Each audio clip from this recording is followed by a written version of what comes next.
Today's our topic is integrity constraints or integrity rules. Integrity constraints are applied by using integrity rules. First, let us discuss what is the integrity rules in DBMS. Integrity rules are the conditions or rules applied to the table, like a rule to the table, rule to the column, or rule to the database we can apply. Integrity rules are domain integrity rule, entity integrity rule, referential integrity rule, null, and any other constraints comes under integrity rules. So domain integrity rule tells about the domain level conditions, means it defines the data definition will be done at domain integrity rule. The first one is domain integrity rule. Domain integrity rule. Domain integrity rule, I am writing DI, domain integrity rule. So it defines the table structure, that is metadata, telling about the type of the data, size, minimum value, maximum value, and it tells about the range of values.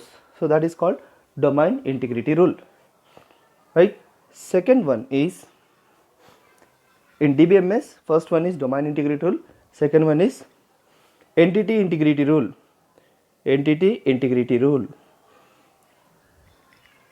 Entity integrity rule, entity means in general it is called as a table or a relation. The definition for entity is a person, place, thing or an object is called an entity. Real time object is called entity. For example, person, student, employee is the example for person. Place, market is a place, don't write the location, place, market. So with the help of these specific objects we can define the table. So market is a place, right? Building, it is object, building is also object. So these are all comes under event. Example is registration. Aadhaar registration is an example. Okay, so these are all the examples of tables. So these all are examples of the object. So entity integrity rule tells about a specific point, that is called primary key, whether the each and every table having primary key or not, that is entity integrity rule. And it also tells about null values, that is about the second one, entity integrity rule, right? A domain integrity rule, entity integrity rule. Third one is referential integrity rule. Referential integrity rule tells about the foreign key. It tells about the foreign key. So mainly foreign key is used to link one table to another table. So these are the important integrity rules: domain integrity rule, entity integrity rule, and referential integrity rule. These three are very important in DBMS integrity rules, right? And other one is null, not null. So these all are comes under general constraints. So today's topic is practically how we are going to implement this integrity rules. Practically we will implement these integrity rules by using keys. For example, domain integrity rule, we will define the table with the data types and their sizes. Okay, that is about the domain integrity rule. And entity integrity rule will define with primary key. Referential integrity rule will define with foreign key. So apart from this, we have other constraints. We will discuss the different integrity constraints what are there in MySQL. Okay, Let us discuss the first one, that is about not null. That is about the not null. Okay, we'll discuss one by one. We have not null, primary key, unique, default, check, foreign key. So one of the major responsibility of the DBMS is to maintain the integrity of data, that is data being stored in database stored in database must be correct and valid. It checks about the validity, whether the data is given correct data or any wrong information is there or not. That is done with integrity constraints. Means it defines the data. Data definition is nothing but telling about the correct data, that is data type, their sizes, minimum value, maximum value, okay, and conditions. So all this tells about the data definition. Okay, then an integrity constraint or constraints are the rules, conditions or checks applicable to column or table which ensures the integrity or validity of the data. So integrity constraints are the rules. Integrity constraints, this specific area is telling integrity constraints are the rules or conditions. So these are the rules and conditions we are going to implement in the table level. So these rules and regulations means constraints are not null, primary key, unique, default, check and primary key, foreign key. So most of the constraints are applied at the time of defining the column. So that type of constraints are called column level constraints, or else they are called in level constraints, and some of them may be applied at column level as well as table level. We can also apply after defining the table also. So they are called as table level constraints, column level constraints and table level constraints. See, column level constraints and table level. At the time of whenever you are defining, at the time of defining the column, then they are called column level constraints.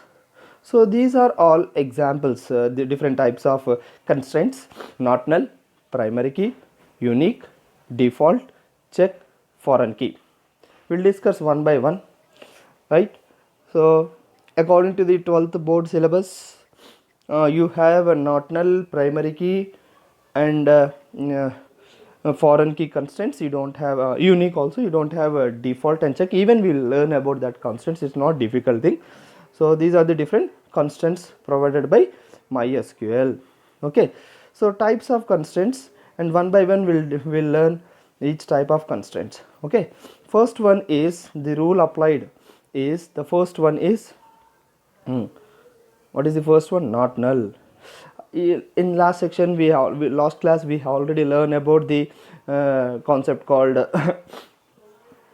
null, the usage of the null. Null will be supplied whenever the user is not giving any value. So that is about the null. Default value is null. Null is suitable to all data types. 1 mark question, right? Not null ensures that column cannot have null value. So whenever you are mentioning not null constraint, then it is telling that that column should not have null value. We have to supply some value, right? That is about the not null, right? So whenever you are applying primary key, not null will be automatically supplied. Cannot have null value. That is very important one. Second one is default. Provides a default value for a column when nothing is given. Whenever user is not supplying, then the MySQL or SQL will supply a value. That value is called what? Default value. The default value is null value.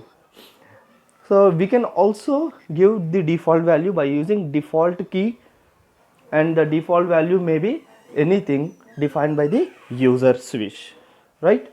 Generally we'll give default values for names, and for rule numbers or a balance will give the default values, right? So default value given by the user, default value at the column level will give default value for a column when nothing is given, right? Okay, then next one is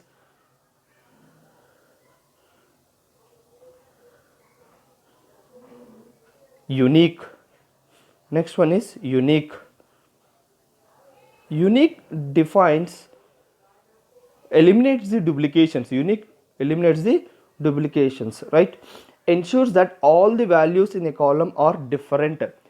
It takes unique values. No repetitions will be allowed whenever you are mentioning the unique constraint.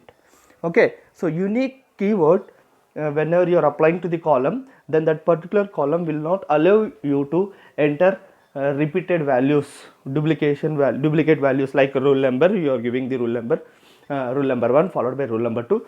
Later you given the rule number 2, it gives an error because 2 is already given. You are not supposed to supply duplicate values. So no repetitions will be allowed if we given if you are mentioning this specific column as unique. Okay, so it will have unique values, no repetitions, default values it will take. Next one, check. Check is a condition. It whenever the user is entering the values, then it checks whether the user is satisfying that particular condition or not, right?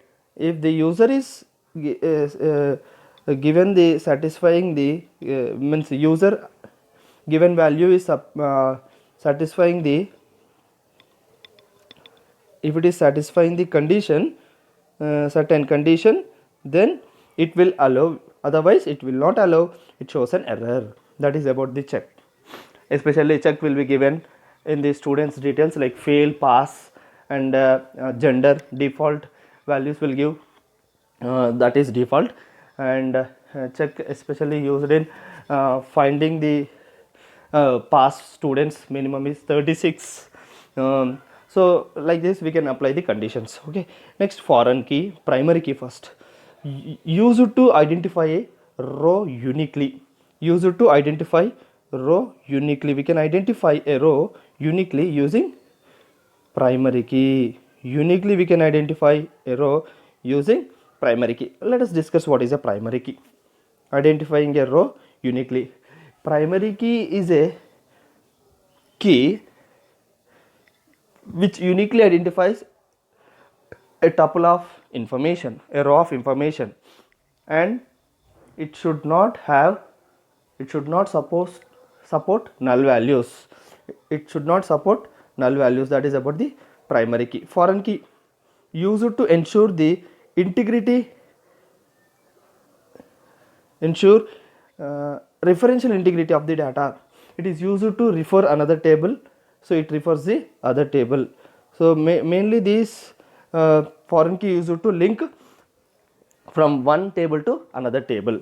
Foreign key is a unique key. Non-key attribute in the second table, and it acts as a primary key in the first table. Okay, so it means one table it is a primary key, other table it is a non-key attribute. So that non-key attribute table and that non-key attribute is called a foreign key. I'll tell about the foreign key and primary key whenever the examples are going to come. Primary key, what is a primary key? Primary key is a unique key which uniquely identifies a row of information. Foreign key is a primary key in the second table which is used to link the one table to another table, two tables. And there is a small difference between unique and primary key. Unique key will allow you null value. It allows null value, whereas primary key will not allow you null values. It will not allow you null values. It is not going to support null values whereas unique will allow you to supply null value. For example, I want to tell the example. You written the name and you mention the column as unique. You written the name, nothing you given, then it will supply, defaultly it will supply null value. First one is null value. Second one is Ravi. Third one is means records. Third value is Raju. Fourth value is Praveen. These are the records. You have the names of the students. Then even you have 4 records. First one is null, second one is Ravi, third one is Raju, and fourth one is Praveen. Fifth one, again you are trying to supply the null value. It will not support null repetitions. Remember student, null will be supplied to unique column, but it should not have repetitions. Null should not, should not support repetitions, but it will supply it up, we can supply null value only once, right? That is very important. In unique we can supply null value only once. It never supports repetitions. It may be a null value or it may be any other names. Repetitions will not be supplied in unique. Unique treats null and other values like normal values. That's what it is allowing you to supply null value. Whereas in the case of primary key, it will not support the null value. It is not going to support the null values concept. Definitely the user must and should supply the primary key, must and should supply the value if the column is primary key. Okay, multiple columns may have unique constraints, but there is only one primary key in a table. In a table will have only one primary key, but whereas multiple columns will have unique. We can apply unique constraints on multiple columns, but primary key will be only one key. And you may have a repetition. You can combine one or two attributes or else columns as a primary key, no problem, but two attributes or columns separately will not act as a primary key. Primary key is a single attribute or a group of attributes. It uniquely identifies a row of information. For example, results. Suppose you want to see the results, then whenever you are seeing the results, you have to open the browser and CBSE board. Then in that result tab, you'll find a column. You will find a column. In that column you will write your hall ticket number, roll number, and followed by the group. Okay, then it gives you complete details, means whether how many marks you got. So in this case, the roll number, hall ticket number, or hall ticket number and group both combinedly acting as a primary key. It is not only the hall ticket number is a primary key, or else single the group is also only the group attribute is primary key, both combinedly acting as a primary key. But these both are not a primary keys, they are single primary key. So group of attributes can be act as a primary key, but you are not supposed to write two attributes separately as a primary key, whereas unique will supply this thing. You can